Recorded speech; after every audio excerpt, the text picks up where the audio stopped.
Story 1. Roman Concrete Pozzolana Mix. In the 1st century BC, Roman engineers built something that should not exist. Harbors, seawalls, breakwaters, all poured directly into salt water. The material hardened anyway. It did not crack. It did not leach. It bonded. The sites are known: Cosa, Portus, Caesarea. The actors were not philosophers, but military engineers under imperial mandate. They called it opus cementitium. We call it Roman concrete. It should have failed. It didn't. It still hasn't. The proof came 2,000 years later. In 2017, marine cores taken from Roman harbor blocks were scanned under electron microscopes. The results were abnormal. Mineral crystals, aluminum, tobamorite, and philipsite, had grown over time, strengthening the structure instead of weakening it. Modern concrete degrades in seawater. This material improved. Lab attempts to replicate it stalled. The chemistry worked. The behavior did not. The scans disagreed. The samples kept healing. Time made it stronger. The recipe was never fully written down. Vitruvius mentions volcanic ash. He omits ratios, curing methods, and sequencing. Production was centralized under the state. Quarries were controlled. Ash sources were guarded. When the Western Roman Empire fractured in the 5th century, the supply chains collapsed. Workshops burned. Engineers dispersed. No continuity followed. Medieval builders reused Roman concrete, but could not make it. The knowledge did not transfer. No manual survived. No apprentices continued. No one corrected the loss.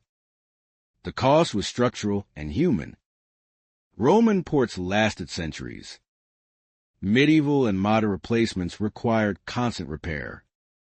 Coastal infrastructure became temporary by design. One recorded engineer, Lucius Artorius Castus, disappeared from records after refusing reassignment during collapse. He missed his son's naming ceremony. His work outlived him. His method did not. Today, coastal concrete contributes significantly to carbon emissions through frequent replacement. An ancient solution sits partially understood, officially acknowledged, and functionally unusable. This was not primitive luck. It was controlled material science without redundancy. When the system fell, the material died with it. Rome did not lose an ingredient. It lost a process culture. That distinction matters. Because this is the first time the pattern appears. Elite control, partial documentation, collapse, silence. The template is set. By 79 CE, identical harbor mixes span 3 imperial coastlines. Story 2, Damascus steel. The blades appeared without warning. By the 3rd century CE, swords circulating through the Middle East and Central Asia display properties no known forge should have produced. They bent without breaking. They held an edge after repeated impacts. Their surfaces carried a watery, rippling pattern that was not decorative. It was structural. Merchants called them Damascus blades, though many were forged hundreds of miles away. Then the test failed. Then the cuts went deeper. European crusaders recorded encounters with the steel in the 12th century. Armor split. Iron shattered. Chroniclers noted that these blades could shear lesser swords in half. Modern metallurgists, examining surviving examples centuries later, found something unsettling. Within the steel were aligned carbide structures, nanoscopic formations resembling carbon nanotubes. This was not accidental smelting. It was controlled crystallization inside a solid matrix. The metal had memory. The ore mattered. Historical shipping records point east, beyond Damascus, to a specific source, high-carbon wood ingots imported from southern India and Sri Lanka. The steel was not made in one place. It was a system. The ingots arrived sealed. The forging process was slow, ritualized, and closely guarded. Temperature mattered. Cooling rates mattered. Even minor deviations ruined the blade. Modern forges replicated the chemistry. The patterns appeared. The performance did not. No one could explain why. The steel refused to cooperate. The interruption was not gradual. By the mid-18th century, true Damascus blades vanished from the market. Colonial trade controls severed access to the original ore. Local blacksmiths tried substitutes. The patterns degraded. The edge quality collapsed. Written recipes existed, but they were incomplete. The critical steps were never documented. They were demonstrated. When the masters died, the process ended with them. One name appears briefly in Persian workshop records, Asad Altasi, a bladesmith reassigned under Ottoman consolidation. He never returned to his forge. He missed his daughter's wedding. The workshop closed within a year. The steel did not survive the transition. In the late 20th century, laboratories attempted reconstruction. Electron microscopy confirmed the nanostructures. Controlled atmospheres were tested. Advanced thermocouples were installed. The results remained inconsistent. The missing variable was not material.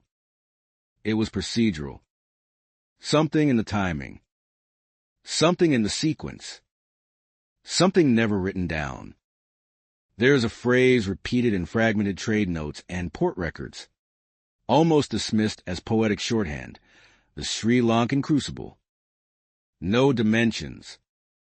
No diagrams. Just a phrase. It appears, then disappears, alongside the last confirmed shipments of true woods. This was not a lost trick. It was a fragile chain. Ore source. Crucible design. Thermal discipline. Political stability. Remove one link and the material collapses. Damascus steel did not fade into obsolescence. It was cut off, and once the supply ended, no one restarted it. By 1750, verified Damascus blades dropped to 0 documented exports. Story 3, Maya blue pigment. The color should not exist. On murals, ceramics, and human remains, a blue pigment survived centuries of humidity, burial, and tropical heat. It did not fade. It did not run. It resisted acids that destroy modern paints in minutes. Archaeologists named it Maya blue, assuming a regional dye. That assumption collapsed under testing. The earliest confirmed uses date to before 300 CE, across sites in the Yucatan and central Mexico. The pigment appears suddenly, fully developed. No prototypes. No failed batches. It coats temples, ritual objects, and sacrificial remains. This was not decoration. It was ceremonial infrastructure. When samples were analyzed in the 20th century, the results were anomalous. The pigment was not a dye at all. It was a hybrid material. Organic indigo molecules, chemically bonded within a clay mineral matrix known as palygorskite. The bond was not superficial. It was structural. Once set, the indigo could not be removed without destroying the clay itself. Modern chemists reproduce the ingredients. They failed to reproduce the bond. The process demanded precision. The clay had to be purified. The indigo had to be fermented. Heat was applied, but not too much. Experiments revealed a narrow thermal window. Too low, the bond never formed. Too high, the indigo burned off. Ancient kilns somehow held the exact range repeatedly, without thermometers, across multiple regions. The data suggested standardized control, not trial and error. Then the knowledge stopped moving. After the 9th century, new Maya blue production declined sharply. The pigment remained on older sites but vanished from new construction. Spanish chroniclers later described the destruction of codices, ritual spaces, and artisan compounds. Pigment preparation was embedded in religious ceremony. When the priesthood was dismantled, the process had nowhere else to live. One artisan is mentioned in post-conquest testimony, a temple pigmenter from Chichen Itza, taken during a purge of ritual specialists. She never returned to her home. The kilns fell silent. The walls remained blue. In the 2000s, researchers finally reproduced a version of Maya blue. It matched the color. It matched the durability. It did not match the method.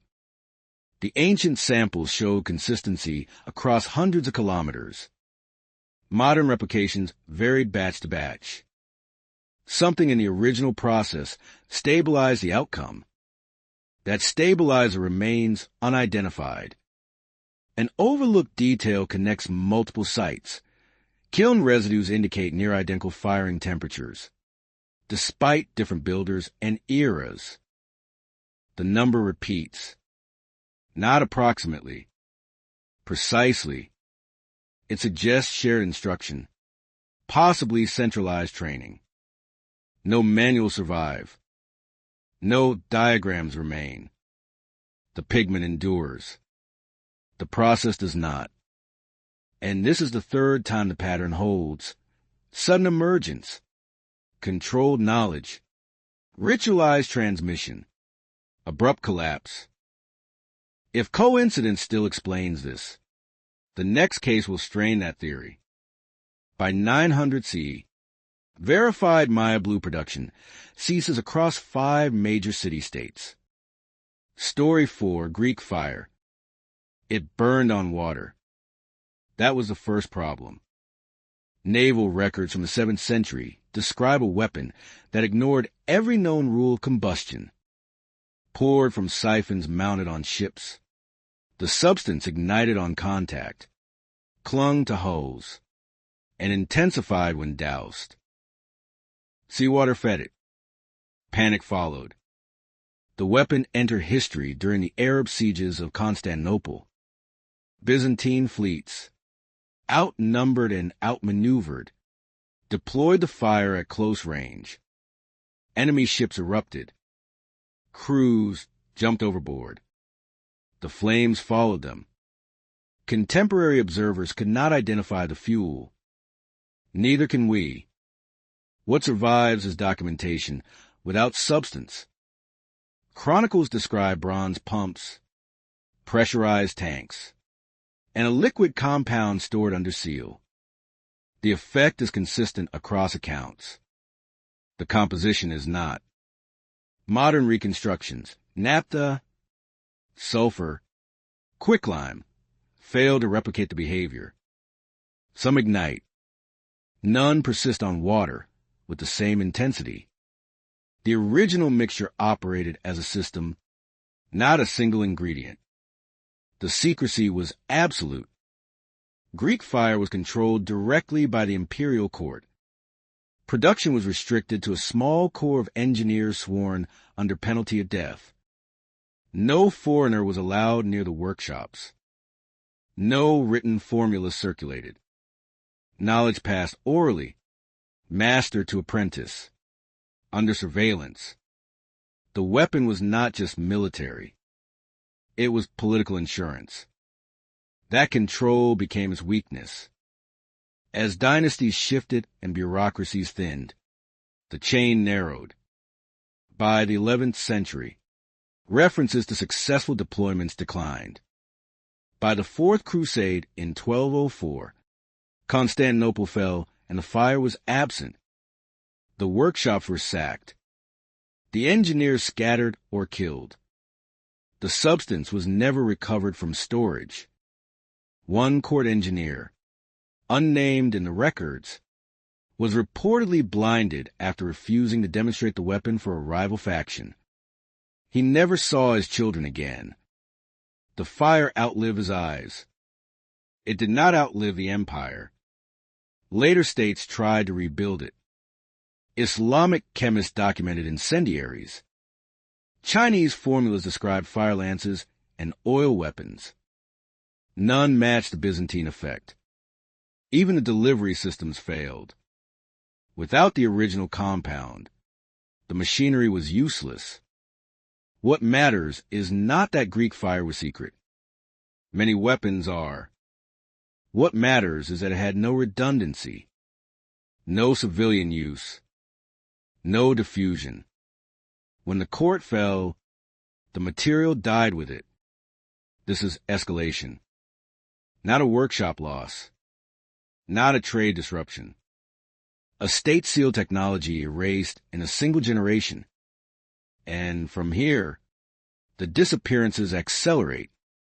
By 1204, all verified Greek fire deployments cease in imperial records.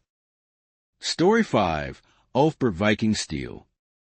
The swords appeared across northern Europe between the 9th and 11th centuries, stamped with the same inlaid name, plus Wolfbear plus T. The mark was consistent. The quality was not supposed to be. Medieval Europe lacked the furnaces required to produce steel of that purity. And yet, these blades existed. Metallurgical testing revealed carbon content near modern standards. Slag inclusions were minimal. The steel was homogeneous, not layered. It flexed under stress and returned to form. Ordinary Viking swords shattered in comparison. These were not ceremonial.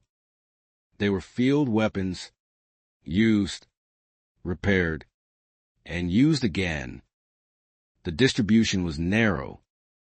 Ulfbert blades cluster along specific river routes, the Volga, the Dnieper, connecting Scandinavia to the Islamic world. The implication was uncomfortable.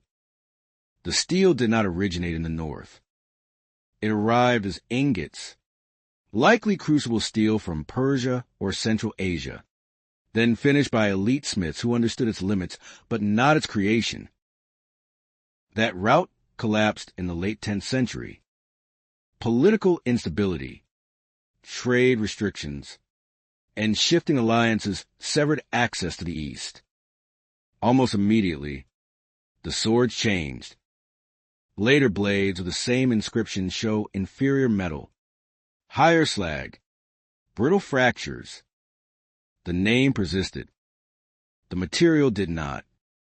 One could argue this was coincidence, rare or exceptional craftsmanship, statistical outliers elevated by legend. But the data resists that explanation. The early blades cluster tightly in composition. The later ones scatter. Skill remained. Supply did not. A Norse smith named Kettle is referenced in a fragmented saga as forging white steel until shipments stopped. He was pressed into local service under a new chieftain and barred from foreign trade. He missed his brother's funeral while refitting inferior blades. The mark stayed. The edge dulled. Modern attempts to recreate true Ulfbert steel using medieval European methods have failed. The chemistry can be matched. The microstructure cannot. Without controlled crucible conditions and precise carbon diffusion, the steel fractures under stress. The originals do not. This was not a gradual technological plateau. It was an abrupt cutoff. The knowledge of how to work The steel survived briefly. The knowledge of how to make it did not. Another material enters the record, performs beyond its era, and disappears when a trade artery collapses. The pattern holds. By 1100, high-purity Ulfber blades vanish from archaeological finds. Story 6. Inca Polygonal Stone. High in the Andes, walls stand without mortar. Stones weighing tens of tons interlock, so tightly that a blade cannot pass between them. The joints are irregular, polygonal, and exact. Earthquakes strike. The walls move. They settle back into place. Nothing collapses. The sites are known: Sacsayhuaman, Ollantaytambo, Machu Picchu. The builders were Inca engineers working before European contact. No iron tools. No wheeled transport. No draft animals capable of moving the largest blocks. The stone is andesite and diorite, materials that resist fracture even under modern cutting equipment. The fit is the anomaly. Each block is unique, shaped to match its neighbors across multiple planes. Tool marks are minimal. The surfaces are subtly convex, distributing stress during seismic events. Modern stonemasons can replicate the appearance on a small scale. They cannot reproduce the speed or consistency implied by the ruins. Something accelerated the process. Spanish chroniclers described dismantled workshops and forced labor redirection after the conquest. Stone specialists were reassigned to road repair and church foundations. Sacred construction techniques were outlawed. The knowledge was practical, not symbolic. When the system enforcing it vanished, the technique went with it. One master mason is mentioned in colonial testimony as refusing to cut stones for a cathedral foundation, claiming the old method required ritual permission. He was executed publicly. His apprentice fled. The walls remained. The craft ended. The consequence was structural regression. Later colonial buildings in the same seismic zones failed repeatedly. Earthquakes that left Inca walls intact leveled European masonry. Repairs became cyclical. The older stone endured without maintenance. Modern engineering studies confirm the seismic advantage of the polygonal joints. They dissipate energy. They prevent catastrophic shear. Computer models validate the design. They do not explain how it was executed at scale with the available tools. Some propose loss abrasives. Others suggest prolonged shaping over decades. Neither aligns with the uniformity across distant sites or the construction timelines inferred from settlement data. The builders were not improvising. They were following a system. This is another interruption without inheritance. No written manuals. No gradual evolution. Just an enforced stop. After this point, the pattern changes again. Knowledge is no longer merely lost. It is actively dismantled. By 1533, all known imperial Inca stone workshops are dissolved under colonial rule. Story 7. Chinese high-tin bronze. The vessels rang when struck. Not metaphorically. Literally. Bronze ritual cauldrons from China's Shang and early Zhou dynasties produce clear, sustained tones when tapped, like tuned bells. The metal was harder than expected, resistant to deformation, and capable of holding sharply defined edges despite being cast, not forged. Chemical analysis revealed the reason. These bronzes contain unusually high tin content, often exceeding 20%. At those levels, bronze becomes brittle. It cracks. It fails. Except these did not. The alloy balanced on a narrow edge between strength and collapse. And it held. The casting quality was precise. Walls were thin and uniform. Decorative reliefs were sharp enough to catch skin. The molds required exact temperature control and rapid pour timing. Any deviation would have shattered the vessel on cooling. Modern foundries replicate the alloy easily. They fail at the casting stage. The pieces fracture before release. Production was tightly controlled. Bronze was not just material. It was authority. Access to tin, copper, and the casting workshops was regulated by the court. Foundries were attached to ritual centers, not markets. Artisans were ranked, monitored, and restricted from travel. Their knowledge did not circulate. Then unification arrived. In 221 BCE, the Qin state consolidated power, standardizing weights, scripts, and technologies. Independent bronze workshops were absorbed or shut down. Artisans were relocated. Some were executed to prevent regional loyalty. The ritual system that required the vessels collapsed. The alloy went with it.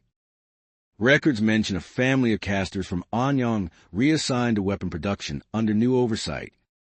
Their eldest son died during the transfer, crushed when a mold failed under altered specifications.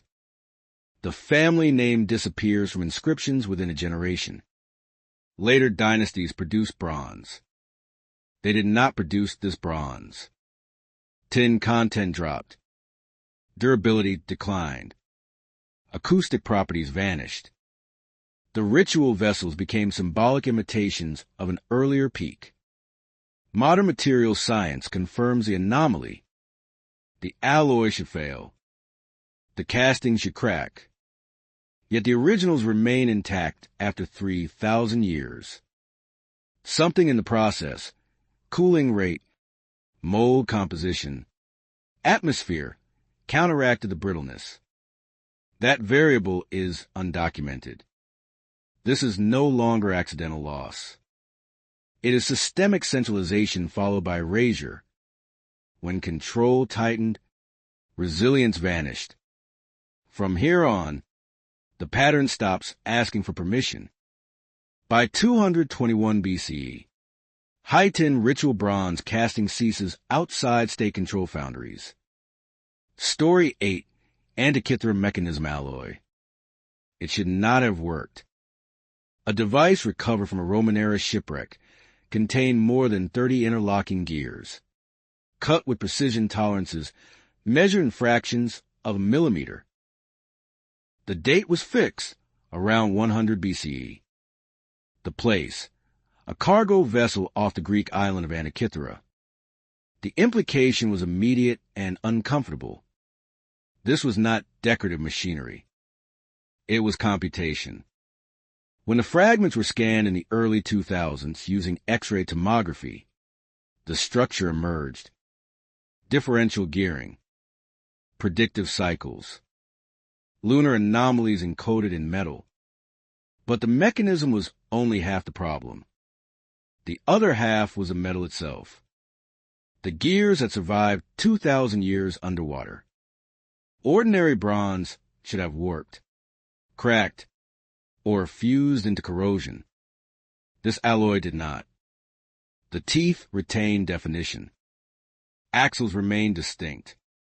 Corrosion was present, but selective, controlled, almost layered. Metallurgical analysis showed a copper-based alloy with trace elements inconsistent with standard Hellenistic bronze casting. Then the measurements tightened.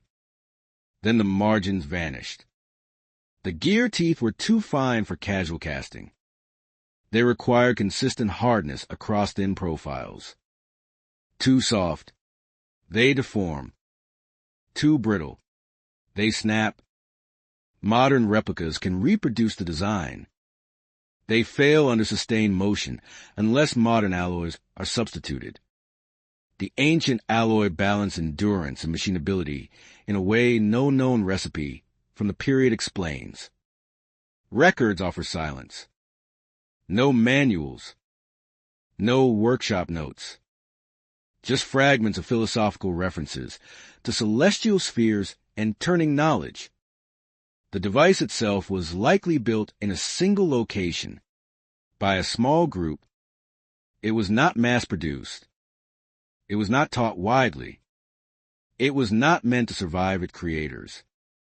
Then a phrase reappears. In fragmented trade, records tied Eastern Mediterranean ports. The same word surfaced that appeared centuries later in blade inventories, the Sri Lankan crucible. No context. No description.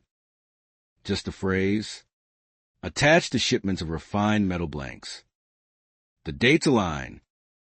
The routes overlap. The implication is narrow and dangerous. A specialized crucible process may have fed multiple elite technologies across domains: weaponry, instrumentation, precision casting. If true, this was not isolated genius. It was a supply node. The ship sank. The knowledge did not surface elsewhere.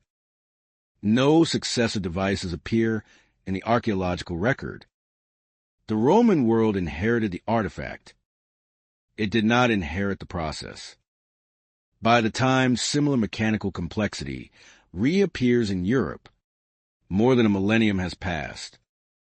One unnamed technician is inferred from tool marks, someone skilled enough to cut gear teeth by hand, repeatedly, without error. He left no signature, no school, no lineage. His work survived him by accident. This is the acceleration point. Materials no longer serve buildings or blades.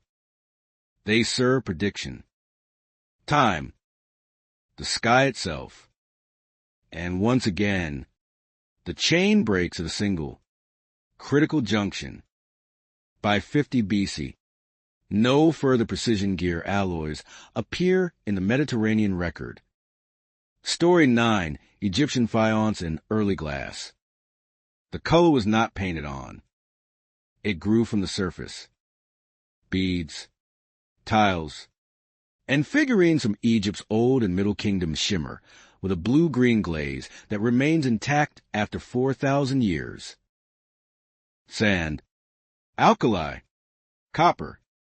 Simple ingredients. Impossible results. This material, faience, was neither clay nor true glass. It was a composite, engineered to self-glaze during firing. As heat rose, soluble salts migrated outward, carrying copper compounds to the surface. There, a vitreous layer formed without external application. The process was repeatable. The finish was uniform. Modern attempts achieve the look. They fail at the consistency. Chemical analysis shows control beyond expectation. The glaze thickness is even. The coloration is stable. Microfractures that plague modern replicas are absent. The firing window was narrow. Too cool. The glaze never formed. Too hot. The body collapsed. Ancient kills hit the window repeatedly, across centuries, across workshops. Then true glass appears. Corform vessels, colored ingots, translucency without bubbles. By the New Kingdom, Egypt produced glass with purity that rivals early modern output. Cobalt blues, deep reds, gold-bearing hues. The furnaces required sustained high temperatures and precise atmospheres. The recipes were guarded.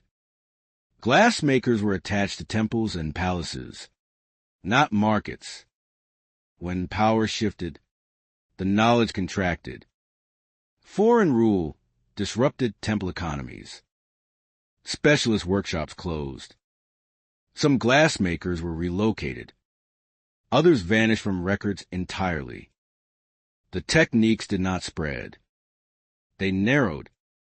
One funerary text references a kiln master sealed inside a workshop during a purge of ritual specialists. His name deliberately scratched out. The tiles he fired remain in situ. The method that produced them does not. Modern materials science has reconstructed portions of the process. The chemistry is understood. The thermodynamics are modeled. What is missing is control. Ancient samples show batch-to-batch uniformity that modern recreation struggled to maintain even with sensors and automated kills. Something stabilized the system. That stabilizer is absent from the text. A detail ties this case to earlier ones. Residue analysis from kiln walls shows firing temperatures clustering around the same narrow band identified in Mesoamerican pigment kilns.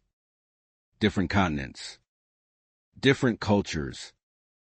The same thermal discipline. The coincidence strains. This is the fastest cadence yet. Two materials. One civilization. Both vanish not through ignorance, but through interruption. Precision was achieved. Precision was lost. The record does not show gradual decline. It shows closure. By 30 BCE, centralized faience and glass workshops cease under imperial reorganization. Story 10, the Lycurgus cup. It looks green in daylight. Hold a light inside it, and the glass turns blood red. The effect is immediate. Absolute. No dye. No paint. The object is a Roman cup dated to the 4th century CE, now known as the Lycurgus cup. For centuries, the color shift was dismissed as trickery or contamination. It is neither. In the 1990s, spectroscopic analysis delivered the explanation. The glass contains nanoparticles of gold and silver, uniformly dispersed, precisely sized. At that scale, metals interact with light differently. Wavelengths are filtered. Colors invert. Modern nanotechnology textbooks cite the cup as an example. What they do not explain is how it was made. The Romans did not possess particle accelerators. They did not measure nanometers. Yet the particles in the cup fall within an exceptionally tight size range. Deviations of few nanometers would ruin the effect. The distribution is stable. It has not aggregated or degraded in 16 centuries. Modern labs can reproduce the phenomenon. They cannot reproduce the process. The effect is achieved using controlled chemical reduction, stabilizing agents, and modern instrumentation. When ancient glass-making methods are attempted, the particles clump. The glass clouds. The color shift disappears. The cup was not unique, but it was rare. That rarity matters. It suggests a specialized workshop, not an industry. A narrow lineage. No redundancy. When demand fell or patronage shifted, the knowledge had nowhere to go. Records from late Roman glass guilds show consolidation and closures during the 4th and 5th centuries. Trade routes fractured. Patronage narrowed. Technical specialization declined. The cup survived because it was valued as art. The method died because it was valued as nothing else. One craftsman's mark, partially erased, appears on the interior foot of the vessel. The name cannot be fully reconstructed. The workshop is unknown. Whoever solved the problem of nanoscale control with fire and sand did not leave instructions. Here, the pattern reaches its limit. Not architecture. Not weapons. Not ritual. Light itself was being engineered. And then it stops. This is a hinge. Everything before leads here. Everything after is reconstruction without inheritance. We can explain what the cup does. we cannot explain how they did it. By 400 CE, no further dichroic Roman glass is verifiably produced.